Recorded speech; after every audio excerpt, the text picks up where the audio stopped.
Hello everybody, welcome to episode 203 of Shelf Review, where today we'll be going over Prisoners, which released in 2013. Now, with this movie review, I'm going to do more of a review as compared to a recap of the story, since I do want you to go and watch this movie, since it's a very good movie, and I don't want to ruin the suspense of it, because it does have phenomenal moments of suspense. So just kind of lay out a floor plan without going too much into detail. Our main character is a character by the name of Keller Dover. And then our main police character is entitled Loki. He's Detective Loki. Now, kind of what the entire story is based off of is we see as one Thanksgiving when the Dover family is enjoying a meal with, I don't remember what their family name was, but they're enjoying a meal with Franklin and his daughter Joy and his wife and their daughter, I think her name was like Eliza? No. Oh, crap. Eliza. Yeah, Eliza.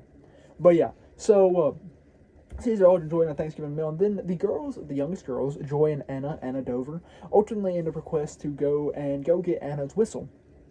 So we see ultimately as they end up going out and they get abducted, and the movie kind of follows us trying to find the girls, and we see how as our main character Keller Dover struggles with this and ultimately goes into some very extreme lengths to hopefully find the girls, and we see as Loki tries to at some points thwart or keep Keller from going to these extreme lengths while also still trying to find the girls himself. We see two extremes. We see as one goes towards the just way with Loki, to the just way, the proper way to find the girls, while Keller takes a very extreme way, the most extreme way, technically the wrongest, or not the wrongest, wrongest isn't a word, but the worst way about going about to find his girls, well, his daughter and Franklin's daughter. Franklin is Joy's father.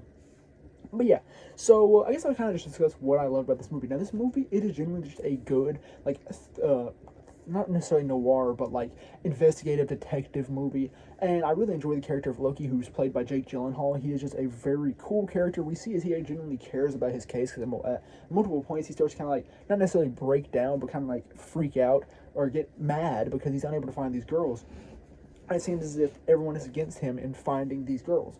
And he has to deal with Keller, who's also going about doing his own thing, which is criminal. But yeah, so we see all this, and also I know as Schindler's List, I'm a massive fan of suspense when it comes to movies, and I feel as if this movie had many parts where it was highly suspenseful. So I guess without spoiling too much, I will discuss the three main antagonists of the story. We have Alex Jones, who is in the beginning of the story is believed to be the one who kidnapped the girls, then Bob Taylor, and then who I'm going to say the person, because if I reveal who the person is, then it just absolutely throws the point of watching the movie kind of out of the claws, out to dry.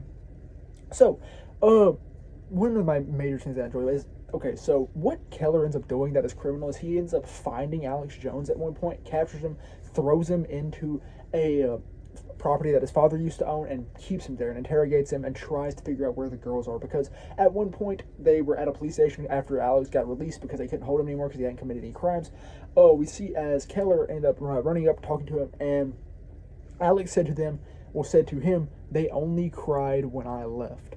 So Keller knows that Alex knows something, and so he has captured him and thrown him in this old abandoned building essentially, and is beginning to torture him. Now we see ultimately as Franklin becomes privy to this eventually after Keller reveals it to him, and then Franklin tells his wife, so that ultimately three people know about this.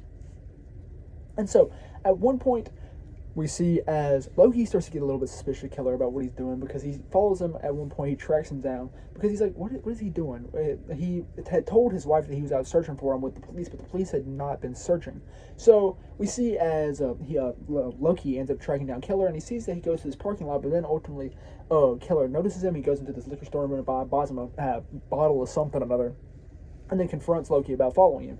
Now, Loki does not quit pursuing him. Ultimately, he ends up coming up on Keller while he's interrogating Alex. However, he does end up coming in, and he speaks with Keller, but Keller smartly ends up lying on the ground and acting as if he was asleep in a drunken stupor. And then Loki asks him, "Yo, you want to tour me around this place?"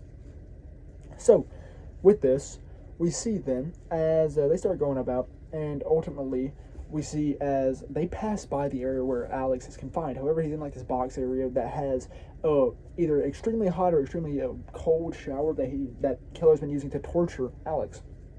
And so we see as they walk by this, and it's like so specific. So we're like, is Alex going to scream? Because Alex had been told by Keller, if you scream or make any noise, I'm going to punish you for this. And ultimately, he doesn't. We see as Loki ends up getting a call and he has to leave, and he rushes off. So, with this, we end up like I guess that would be one of the more suspenseful points in the movie. Also, there's this one point before Alex gets thrown into the box where Keller has a hammer and Franklin's helping to hold Alex, and he is bashing the stuff around Alex. He bashes up the sink. He puts a hole in the wall right beside Alex, and Alex slides on the wall. Because this is very suspenseful because we're like, whoa, is he gonna kill Alex here? But yeah, so that moment was very tense. Then also, one of the moments that was actually just kind of goofy is when Loki confronts Bob Taylor. Now, he had met up with Bob Taylor. Well, not necessarily met up with him, but they had held like a little memorial for the girls, and he noticed someone who was acting very peculiar. So he searches down Bob Taylor and ultimately ends up learning, well, he doesn't fully search him down, but he ends up going to a place where they mention that they know the guy, and they mention about how he's been buying little girls' clothes, little children's clothing, which is very odd because he's a single man. So ultimately, Loki ends up finding him, tracking him down, pulls up to his house, and they just have this really goofy confrontation where Bob is horribly hiding the fact that he has been doing this stuff, and Loki ultimately ends up apprehending him and searching about where he finds bloody girls' clothes, which is very frightening. But at this moment, later on we learned that it was in fact not the girls' blood. It was in fact their clothes, but the blood on it was actually boar's blood. And so we kind of see all of this play out, and that was a very suspenseful moment because like we didn't know what we were going to find when Loki was going through opening all these boxes that had snakes and children's clothing in them. But yeah, so also one of the cooler moments as well, I would say, is when they kind of start to connect the, I guess, major connection between all of these players, the person, Alex, and Bob, and they end up like learning that it's this maze pattern that connects them, and it's all from this book that's called like something about the Invisible Man. It discusses a killer who did this act and all of this. And so ultimately we see as Loki is connecting the dots because we see as Bob was very obsessed with doing all this, and we also see then as when looking through previous picture, we see that Loki finds this pendant that matches the previous mace symbol that had been on a body that they had found in a priest's basement, which had been presumed previously prior, but actually the priest himself wasn't a lead, but the pendant was, because it was all connected to this book. And so there must have been a central ringleader that was doing something. And so that was just really cool seeing all that connect. Also, one of the highest moments of suspense is when we see Bob Taylor is ultimately left to draw out a map to where the girls are, but he just leaves himself to drawing mazes. So we see as Loki gets fed up, goes in there, he starts putting some bad cop interrogation on him, and ultimately another police end up rushing. They're like, yo, you can't be doing this. But during this moment, Bob is able to grab a gun off one of them, and they all put their guns to them, like, yo, put the gun down, and Bob's like, no, and then he ends up turning the gun on himself and blowing his head off, because this was a very frightening moment, at least for the search of the girls, because they just lost their only lead they had left, because after losing Alex to disappearance, we then see as Bob is the only lead they have, and their lead just got blown. And we see as Loki has a bit of a breakdown after this, but then ultimately he ends up finding the pendant on the corpse that had been in the priest's house, and then he kind of starts tracking down again.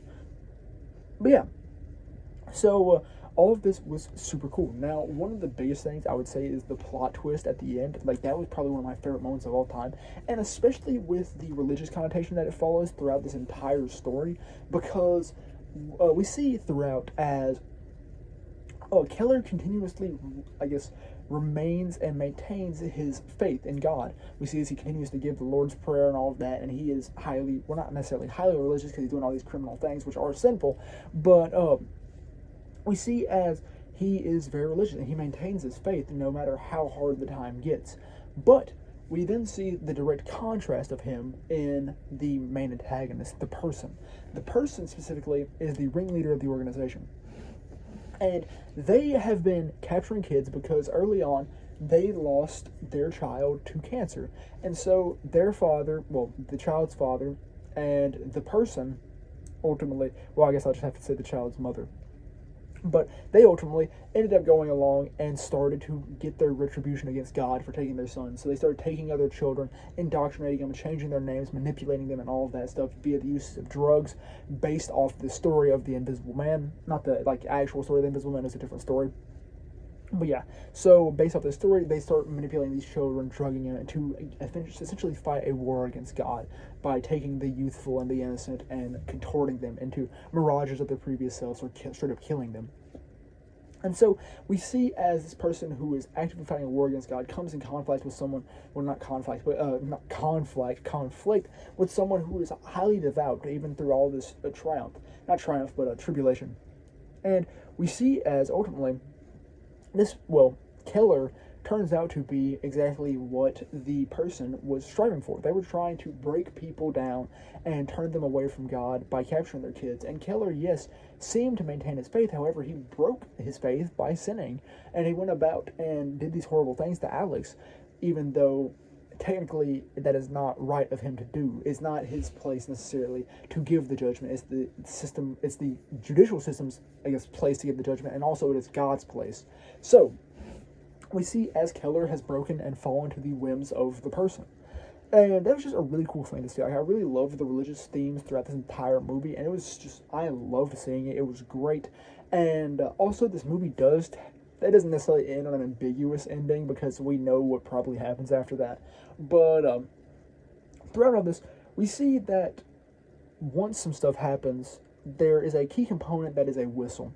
Now, this whistle is highly related to the girls. However, both the girls are saved by the end of the movie, but one of them's whistle was left behind.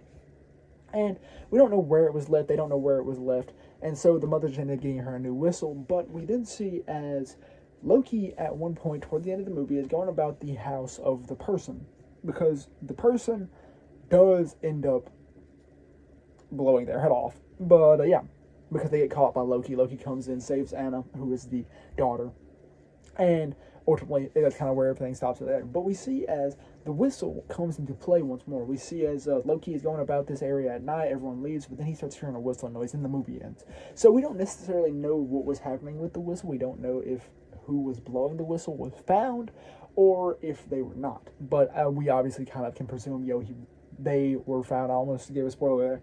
But yeah. So that is I just love this movie. It was great. Like, I mean, it got emotional at points, especially there's this one point where Keller is being shown pictures of the bloody clothing that they found at Bob Taylor's place, and ultimately they end up finding a piece that was Anna's, and he starts to kind of breaking down and crying. It was super sad. Like, that part was rough to watch.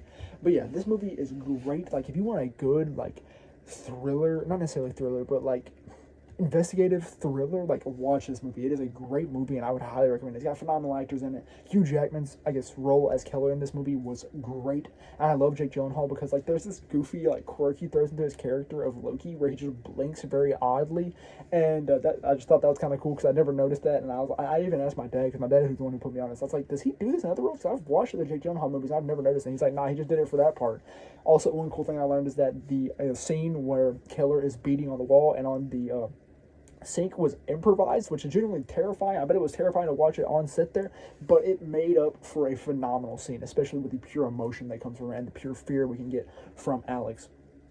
But yeah, so that movie, great. I loved it. I would highly recommend going and watch it. Like I said, that's why I didn't give you as many spoilers, nor did I really tell of the big twist in the movie, because I want you to go watch it yourself. Because anytime I recommend a movie, I don't want to give it too much detail, because then you would be spoiled, and there's no point really watching it. Then I'm not going to do a good enough justice as the movie would do it, and I want the movie to have its whimsy, not necessarily whimsy, but like its allure to it without me spoiling everything. So I just want to kind of give my opinion on it and give my kind of as vague of an overview as possible so that you'll go and watch it. This is kind of just like a hook to go watch Prisoners from 2013.